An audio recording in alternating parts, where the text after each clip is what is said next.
Anantapuram urban MLA Shri Daggubati Prasad గారు చేసిన అనుచిత వ్యాఖ్యలను మేము తీవ్రంగా ఖండిస్తున్నాం. తెలుగుదేశం పార్టీ ఆయన్ని సస్పెండ్ చేయాలి. ఎందుకంటే ఇప్పటికే సస్పెండ్ చేయాలి. ఎన్టీఆర్ గారిపై గత 15 సంవత్సరాల నుంచి కృష్ణా జిల్లా తెలుగుదేశం పార్టీ నాయకులు కూడా చాలా తీవ్రమైన పదజాలతో దూషించడం జరిగింది. ఇది కంటిన్యూ అవుతుంది. దీనికి ఫుల్ స్టాప్ పెట్టకపోతే ఎన్టీఆర్ అభిమానుల యొక్క విశ్వరూపాన్ని, మా యొక్క సహనాన్ని మీరు చూశారు.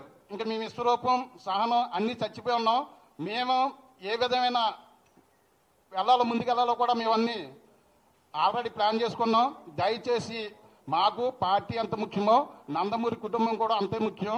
ఇప్పటి వరకు కూడా తెలుగుదేశం పార్టీలో ఎటువంటి ఇబ్బంది రాకూడదనేసి ఎన్టీఆర్ గారిపై ఎటువంటి వ్యాఖ్యలు చేసినా కూడా మేము చాలా స్పందించకుండా ఉన్నాం. అలాంటిది హరికృష్ణ గారి భార్యను కూడా దూషించడం జరిగింది. ఒక ప్రజాప్రతినిధి అయి ఉండి, ఒక ఎమ్మెల్యే స్థానంలో ఉండి ఇలాంటి వ్యాఖ్యలు చేయటం, అది మన పార్టీలో ఉండి చేయడం అనేది చాలా బాధాకరం. మీరు ఒకటి మాత్రం గుర్తుపెట్టుకోవాలి, తెలుగుదేశం పార్టీకి బీసీ, ఎస్సీ, ఎస్టీ, మైనారిటీ కులాలు ఏ విధంగా అయితే ఉన్నాయో ఎన్టీఆర్ వెనకాల కూడా అవే కులాలు ఉన్నాయి. అందును కాబట్టి మీరందరూ కూడా దయచేసి తెలుగుదేశం పార్టీ నాయకులు కూడా చెప్తున్నాం, తెలుగుదేశం పార్టీలో మేము కూడా ఉన్నాం. ఆ తెలుగుదేశం పార్టీకి నాయకులు మేము చెప్తున్నాం, దయచేసి మన కుటుంబం సమస్యను మనం పరిష్కరించే విధంగా చెయ్యండి. ఆ దగ్గుబాటి ప్రసాద్ గారు అనే అతన్ని వెంటనే సస్పెండ్ చేయండి.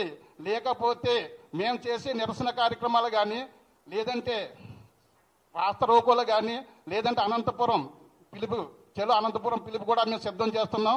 దయచేసి మనకి ఎటువంటి విభేదాలు వద్దు. తెలుగుదేశం పార్టీ, నందమూరి కుటుంబం ఒకటే.